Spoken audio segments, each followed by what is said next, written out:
I'm Steve Dangle, and you're listening to Stick to the Pod. Hello and welcome back to another episode of Stick to the Pod. Here we are, finally, episode 21, and let's hope it's not a re-record. So, where to start? Firstly, apologising. I know nothing has been out for a while. I've been getting a lot of bullshit online from a certain few individuals. Nothing personally to my emails or in my inbox, just to ask if everything was alright or what's going on, is the podcast done, or the matter of the fact is, work has been batshit crazy. I really didn't know what was involved in running a podcast until I started it. The time to do it, to collate information, to edit, to make sure it's right, to make sure the sound's okay, to do your fact checking on topics that may arise, and just obviously doing your bits of research, and it is absolutely mental.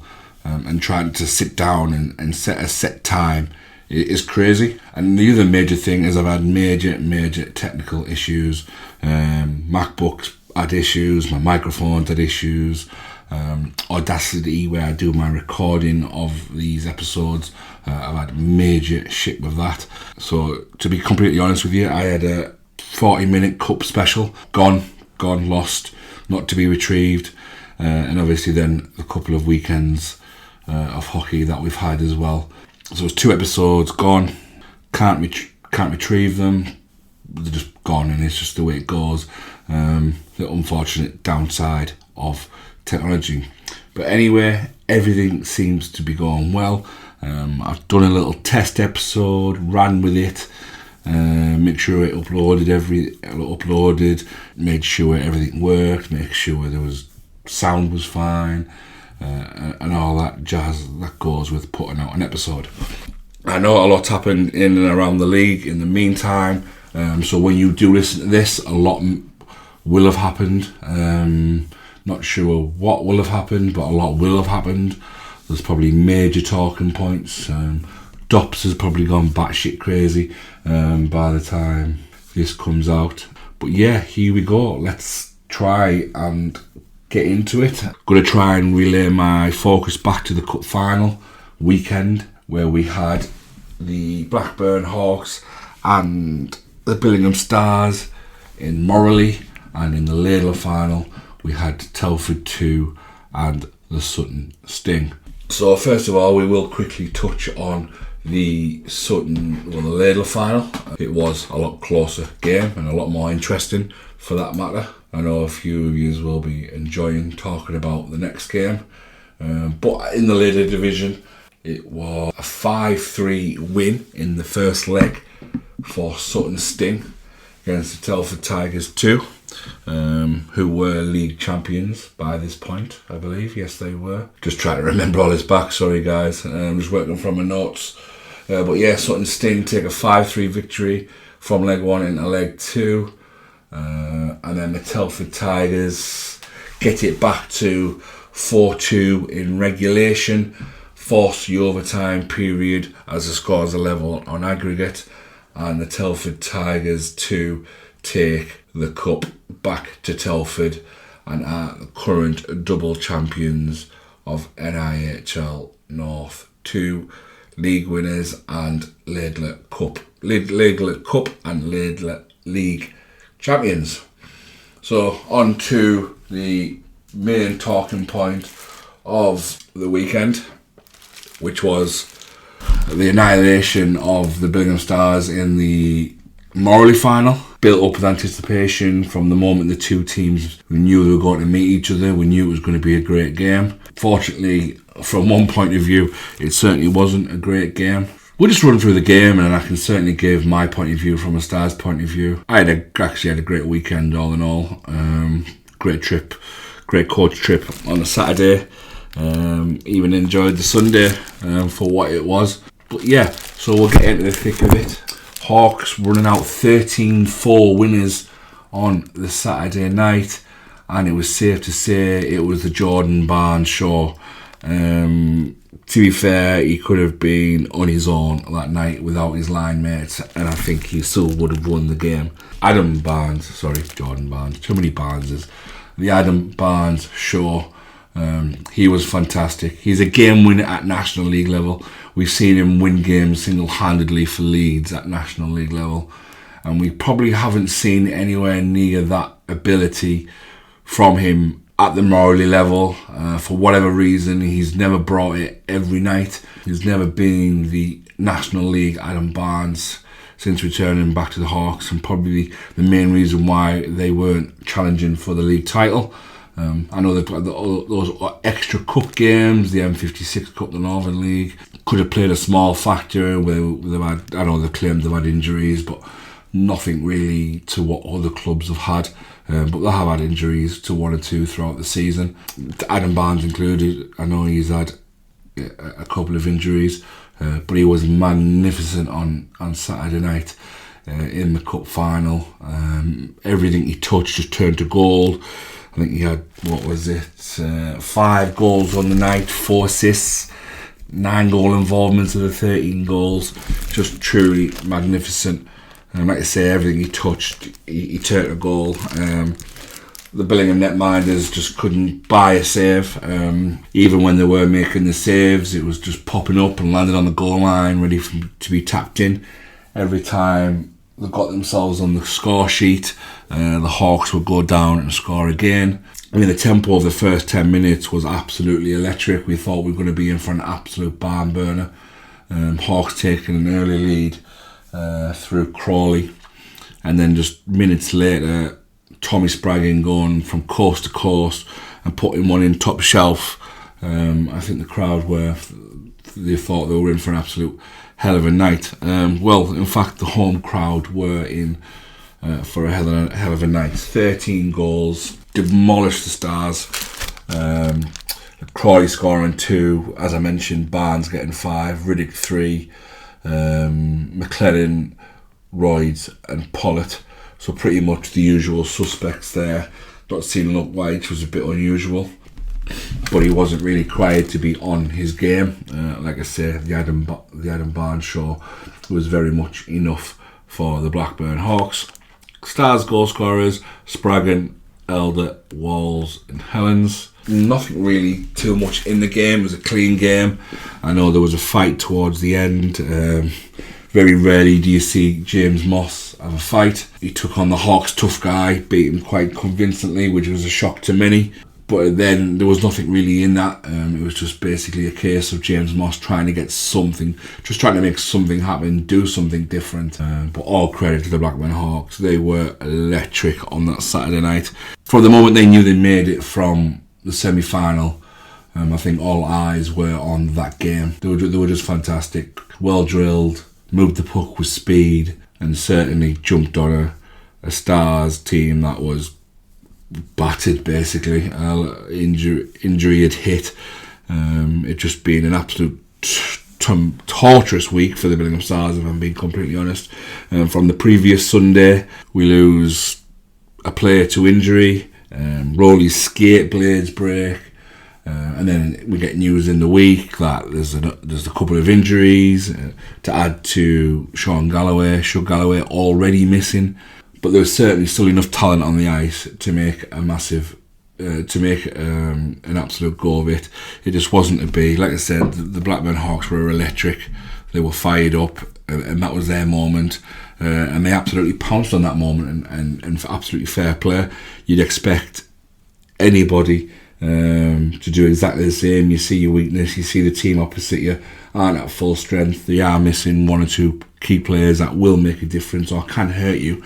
You are going to jump all over them. So then we head into the second leg, and to be fair to the Stars, a 9-goal deficit was going to be impossible to come back from. Never say never, but certainly going to be a very, very, very difficult job. The Stars actually started the game quite well. Some big early chances. Netminder Keddy kept them in it quite early on, to be honest. It could have quite easily went the other way for the Hawks if 2 or 3 or even 4 of those early chances go in. It could have sent some nerves through the netminder himself and through the team and through the coaches. But it wasn't to be. Keddy stood tall, kept it out, kept it blank, and then the Hawks get the go-ahead goal and just knocks the wind and the stuffing out of the Stars. Again, another very good clean game. The first period of the game started electric as well. Very fast paced. Again, there was another scrap of James Moss having his second senior fight. Another nothing to do. Just trying to make something happen. It just wasn't there. But for absolute all credit to the Blackburn Hawks, they were absolutely fantastic during the cup. Their cup semi-final, cup final, everything just hit place, didn't it, for the Blackburn Hawks? The week before semi-finals, playing Solihull. Solihull lose 3, 4, 5 guys to injury and suspension. The week before they play Stars in the final, a few injuries hit, and everything just fell into place at the right time, perfectly situated for the Hawks to win the cup. But by that margin, I think nobody would have ever guessed that. Stars were always due a bit of bad luck. Whether it was going to be that much bad luck in 1 week, I couldn't say. They've had injuries just like every other team has this season. I think it's been worked out at Stars have been fully fit for 1 game this season, so they have been quite hit hard on that front. Probably not quite as hard as the Warriors. The Warriors took it tough early in the season. I think there was a fair 5, 6 players that they lost early in the season. A couple of them with long-term serious injuries. So yeah, I think we all know as well. Teams always have moments during the season where they have players not playing fully fit or whatever, and yeah, it's just the way it goes. All due to credit, and all credit goes to Blackburn. They jumped on the Stars, they punished the Stars, and worthy winners of the Morley Cup this year. As a Stars fan, it was, I don't know, I wasn't as gutted as I was last year. Maybe that's because we were the underdog and we had the cup, the final was there, the trophy was ours. Obviously 2 big decisions went against the Stars and obviously helped the Sharks towards their treble winning season, quadruple winning season. You could see the lads were hurting and it just wasn't to be for them. Obviously the main objective is the league title, and it still will be the league title. Anything on top of the league is always a bonus.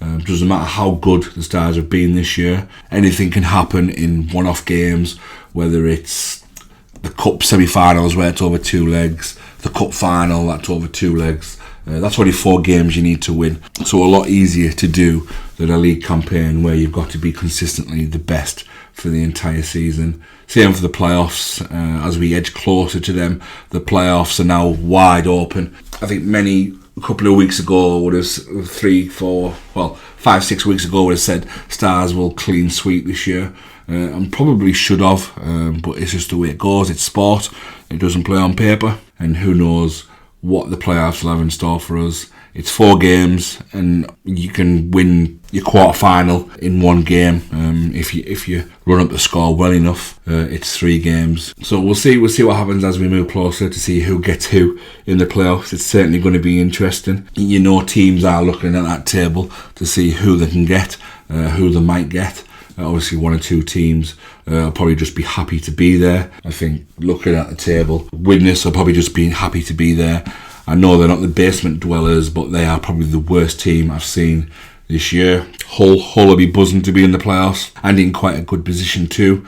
A very good side. Then obviously you've got Hawks and the Barons battling it out for second place, and you have Hull and Whitley battling it out for 5th place, I think it is, yeah. So yeah, certainly going to be interesting. So that's pretty much the cup final. I will run through the goal scorers of the second leg. It was an 8-2 win for the Blackburn Hawks. Goal of the final probably goes to young Ben Greenhow. He scored an absolute laser to open the scoring for the Stars on the Sunday night, and Chris Sykes also getting on the score sheet. Goal scorers for the Hawks: Adam Barnes having a relatively quiet night, just the 1 goal. Our man Davies getting himself a hat-trick, loves scoring against Billingham. Crawley, Riddick, Pollitt and Streetley also on the score sheet. So yeah, just running over those 2 fixtures again. The Saturday night in Blackburn, Hawks 13, Stars 4. Second leg in Billingham, Stars 2, Hawks 8. So, as well, the same weekend, let's just not forget about this. The same weekend, on the Sunday, there was 1 league game that had been rearranged for the Sunday, and that was the Sheffield Scimitars going to the Widnes Wild. And it was a 9-3 victory for the Sheffield Scimitars. Goal scorers: Britton, Gilbert and Harper. For the Sheffield Suitors, Heinzel getting a hat-trick, Rogers 2 and Nixon getting 4. Been very, very impressed with that Heinzel, the times that I've seen him play. Stars opened the season, their home opener of the season. We played against Sheffield, I think it was 7-0, but I remember that Heinzel sticking out as a one to watch, and it's certainly going to continue that way. You see his name popping up most weeks with goals scored. So yeah, certainly a talented player the Skims have found there. So let's move into the fixtures of the 2nd and 3rd of March. So I'll have a quick run through the fixtures for you, just to give you a little reminder of what happened on the 2nd and 3rd, or the weekend of the 2nd and 3rd of March. The Saturday, Blackburn Hawks versus the Widnes Wild. On the Sunday, Billingham Stars versus the Deeside Dragons. Nottingham Lions versus Hull Jets. Whitley Warriors at home to the Solihull Barons. And Widnes were at home to the Blackburn Hawks. So straight into the Saturday game, Hawks versus Widnes. On the back of the fantastic cup win for the Hawks, it was a 10-3 victory for the Hawks. Barlow and Donaldson on the score sheet for Widnes, Barlow getting 2. And again, the goal scorers for the Hawks, your usual suspects are there: Barnes, Cross, Davies, Crawley, Phillips, Riddick and Warnock getting on the score sheet. It was 2 goals for Barnes and another hat-trick for Davies, back-to-back hat-tricks for him, and an impressive 10-3 victory over our rivals, the Widnes Wild. Moving into Sunday, the Lions were at home to the Hull Jets, who take a 3-2 victory there. Unfortunately, I don't have those goal scorers. Nottingham Lions and Sheffield are an absolute pain in the arse for getting their goal scorers, and Hull at times. Their social medias, yeah, it's there, but they don't really do much with match night updates with scorers and stuff like that. So can't wait to get my hands on game sheets again, hopefully next season. That's a story for another day. The back-to-back games of Widnes and Blackburn going to Widnes.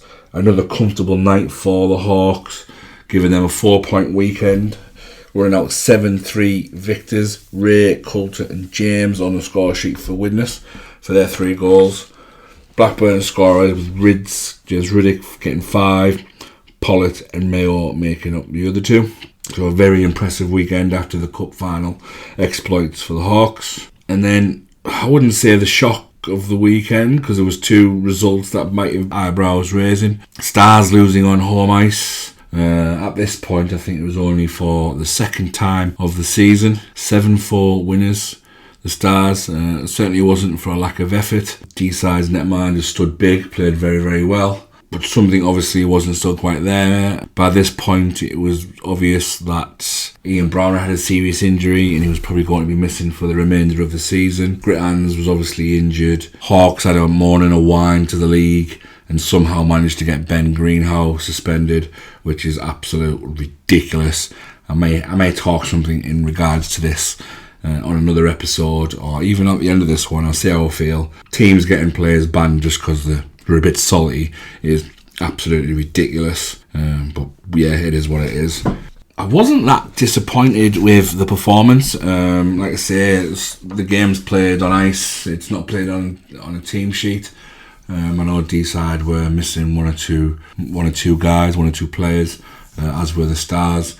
But I think for some teams coming to the Forum, especially at this stage of the season where they've already been whacked in the 3 previous games, D-side came to Berlin with absolutely nothing to lose. It was a Hail Mary. Velusiak's probably played the game of the season so far, and because we haven't seen much of his name pop about like he was when he was at the Hawks, where he was a devastating player.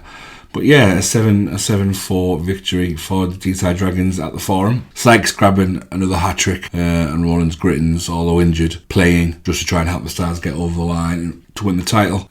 Also on the score sheet, D-side, Parry, Wainwright 2, Kennedy 2, Hayek and Velusiak, the scorers for D-side. And then the other result, a big result, the not travelling so well Solihull Barons lose out to the Whitley Warriors 6-2. Anderton and Maurice on the score sheet for the Barons, and the usual names you'd expect to see at Whitley on the score sheet. Ross, he's having a good season. Simpson, when available, he seems to be ending up on the score sheet. Holland seems to be on now every week, now he's returned. And then Wood and Finlayson also on the score sheet. So yeah, that's the weekend of the 2nd and 3rd of March.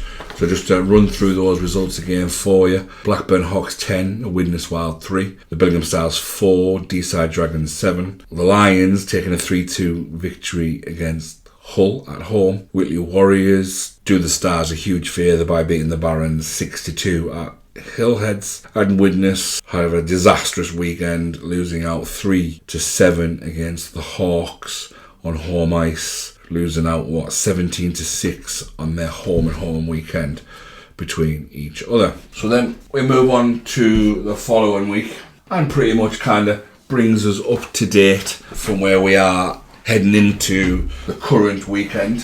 So the weekend just gone. Saying that like I don't know when you're going to be listening to this, just when I can get it uploaded.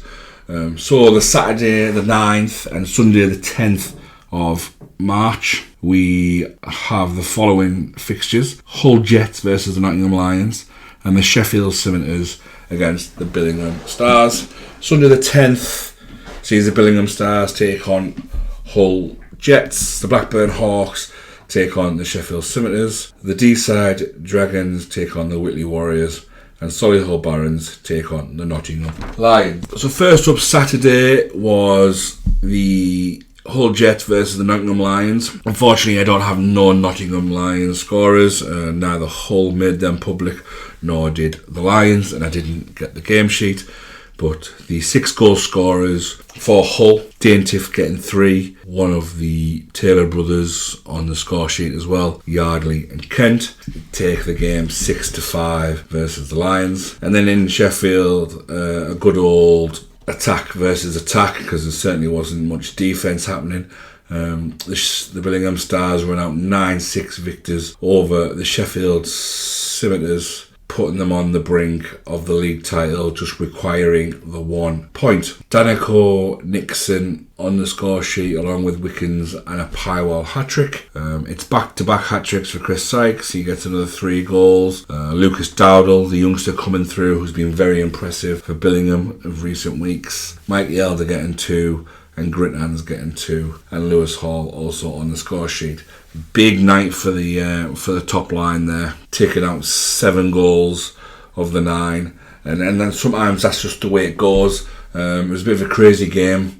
Stars never really could just get control. I think it was 2-0, 3-1, got to 3-3, and then 4-3. It was just one of those nights where neither netminder could make the save that was required at the time. But the Stars just get out over the line. They take the victory. It wasn't pretty, but at this stage of the season, I don't think it needs to be. Obviously, they're feeling a bit sorry for themselves after the drubbing in the cup and then losing on home ice against Deeside, only for their second home loss. I think they only had 2 or 3 of the whole of last season. I think it was 2 against Solway and 1 against Whitley. Not bad teams to lose to last year in the grand scheme of things. And so far this year, it's only been the Blackburn Hawk and now Deeside after that 7-4 victory last week. So yeah, it hasn't been pretty, but they've got over the line, and it does put the Stars on the brink, only needing 1 point from the remaining 4 games left. And it still remained that way once the weekend was over, because the Stars do lose on home ice to the Hull Jets 2-1. Controversial game. Well, it wasn't. It was a good game. The energy was there. The effort was there. The passing was getting back to where it had been previously. They were snapping along to each other. The lines started to get back to somewhere near, with players coming back. Shuggy coming back was huge. He came back against Sheffield the previous night, so that kind of helped the lines out. Stars keeping young Lucas Dowdle in the roster now as well, called up from the books, and he slotted straight in and not looked out of place. But yeah, Stars took an early lead. The energy and the effort was there. It looked like it was going to be enough. And then Richard Hagger gets an equaliser in the second period, probably one that Tom wants back, but he did make amends for it later in the game by making a save that he literally had no right to make. He was fantastic. One of the best saves I've probably seen this season, if not for a long time, at the Forum. And then it was a great game actually. It was played end to end. It was a physical game. Lots of hits getting thrown around. Dave Emerson was having a fantastic game at this point. He was letting the guys play. He was letting the playoff feel, letting them get ready for playoffs. It had that sort of feel to it. End to end stuff. And then 1-1, minute and a half left to go. Stars fans are starting to get a bit giddy because they know they're heading to overtime, giving them the point that they need to win the league. And then all of a sudden, Mr. Emerson's arm goes up in the air and calls a penalty with a minute and a half left in the game. And the Jets punish the Stars on the power play. It's as simple as that. I mean, it's probably a penalty that's called most weeks. Possibly interference, maybe roughing. But in the context of the game, the way the game was officiated, which I thought was great, he decided he was letting the evening was going to be he was going to let the lads play. He's going to let them play physical. He's going to let that playoff feel to it. And then decided to change his mind with 90 seconds left in the game. It wasn't quite all over there. Stars did create 3 big chances in the remaining. I think the whole Jets did score quite quickly on the power play, about 10-15 seconds into it, giving the Stars just over a minute to try and find an equaliser. Did come close on several occasions, but it just wasn't to be. And as a Stars fan, if I look at it on the other side, it probably helped Hull in that hunt for the position above the Warriors, and does set the Warriors back just that little bit. The other games, Hawks ran riot again as they have been the last few weeks. They beat the Sheffield Scimitars 8-1. Riddick 2, Watson, Royds, Davies, Pollitt 2 and Barnes. And then McClellan for Sheffield. And then we have the D-side Dragons having a close game with the Whitley Warriors. D-side running out 7-5 winners. Shaw, Volusiak, Wainwright, Parsons times 2, Dickinson and Kennedy the goal scorers for D-side. Great to see Dickinson on the score sheet after his long absence. An absence that obviously turned out to be pointless in the end. What a waste of a young man's career, and missing out on 2 months of the season for absolute no reason whatsoever. We've all seen the statements on social media from D-side. Whether that's the end of it, I don't know. I'm sure there'll be 1 or 2 more emails getting flung about, and as I find them, if I get news on them, I'll be certainly letting you know. Along with the actual incident that happened in D-side actually, obviously the assault charge on Jared has been dropped. There's nothing coming of it, but if we get any more information on that, don't worry, I will be letting you know, because I think you have a right to know as fans of the division, of the league. You've seen a statement from Blackburn Hawks accusing someone of assault, and to come back to say, no, this is not true, that person's innocent. So yeah, I think he's been told that the incident happened, so you have a right to know what actually happened if that information ever comes out. Back to Sunday the 10th of March, Solihull on home ice against the Nottingham Lions. An easy night's work for the Barons, 9-1 victors. Lions goal scorer Martin.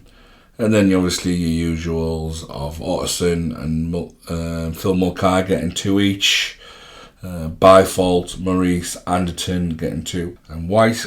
I also believe there was this game. Yes, it is this game. Solihull had Phil Mulcahy and Nottingham's Zachary Yokoyama went to toe-to-toe and had a little fight.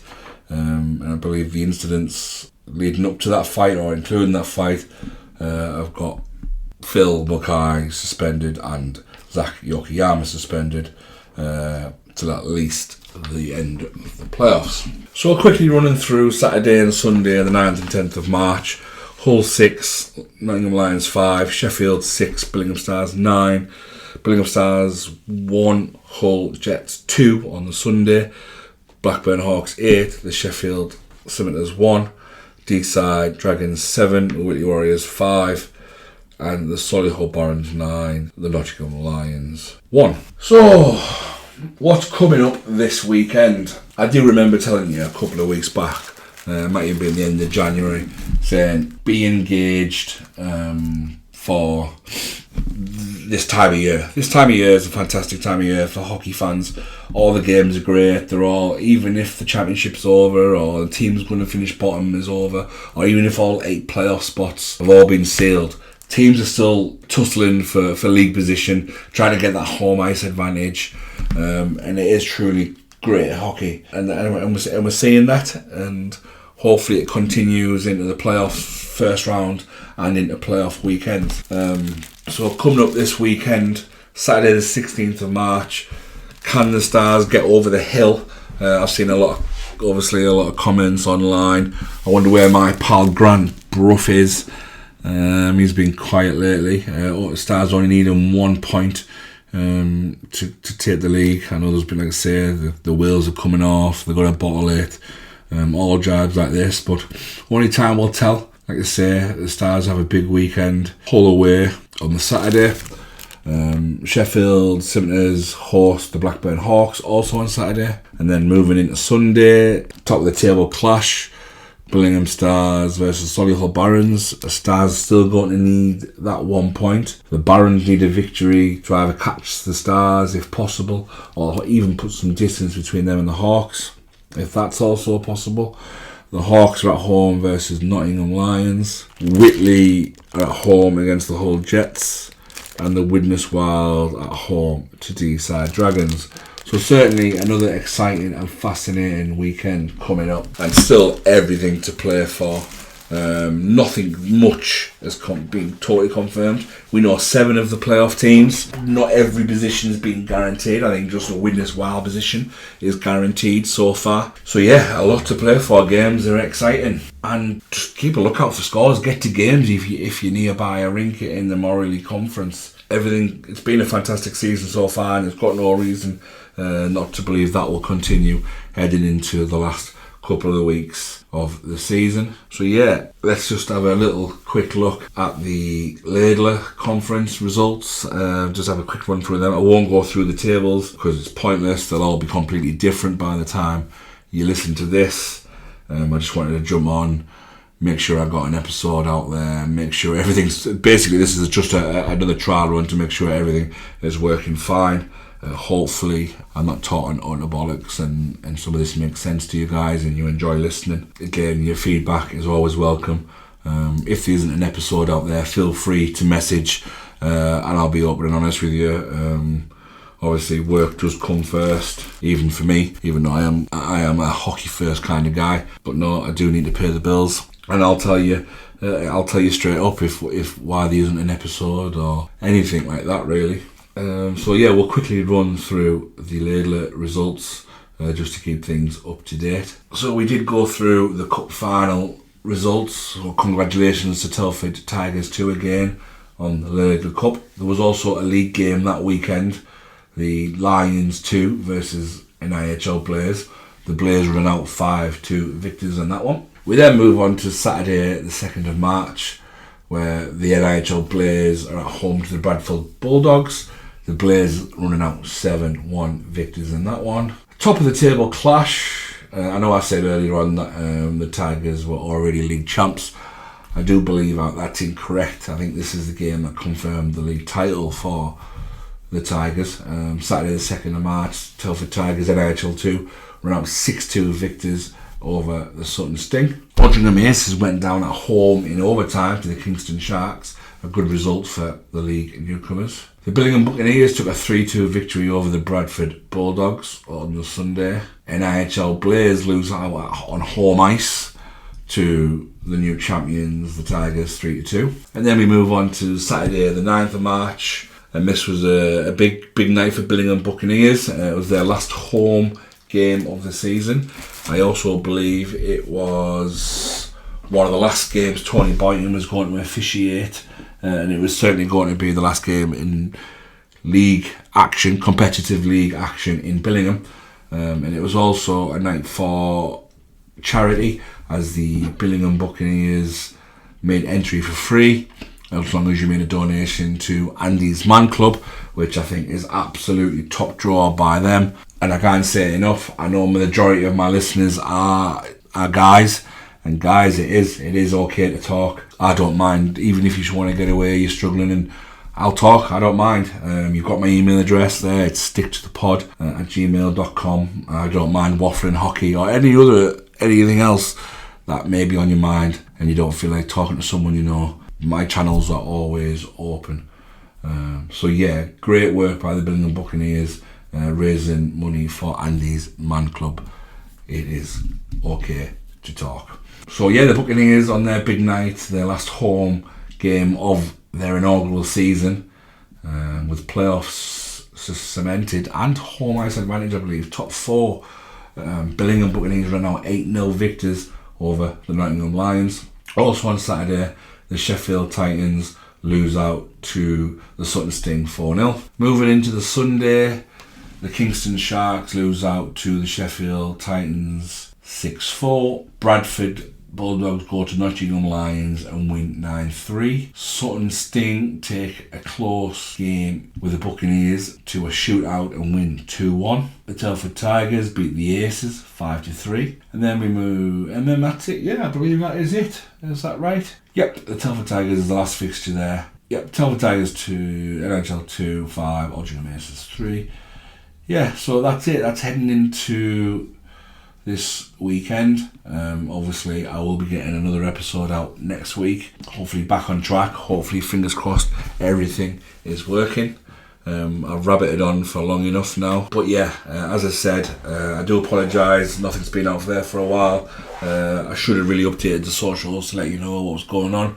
It's just a really frustrating time for me. Everything I was trying, I basically lost 2 hours worth of content, which was frustrating. But it is what it is, I suppose. That's what happens working with technology and new to this sort of environment. But I thank you for a lot of you who are sticking by me and have sent me I've had people come up to me who I've known at certain rinks, just saying keep it up. And I certainly am going to keep it up. It's been a good first year. I've learnt a lot. I understand what's involved in doing all this. So I am going to wrap it up there. Hopefully it gets out. Hopefully there's no issues. Your feedback is appreciated, whether it's on Messenger, on the Facebook page, Stick to the Pod, whether it's the direct messages on Twitter, also known as X, at Stick to the Pod, or if you want to drop me an email at sticktothepod@gmail.com. All lines are open. And like I said, what I said earlier, if you just want someone to talk with, you just want to chat hockey, I'm here. I always have my phone, and I don't mind talking with anyone. I am coming up with new ideas. Unfortunately, some of those new ideas were lost in the issues that I've been having. But yeah, thanks for listening, and then hopefully the next episode will be just right round the corner.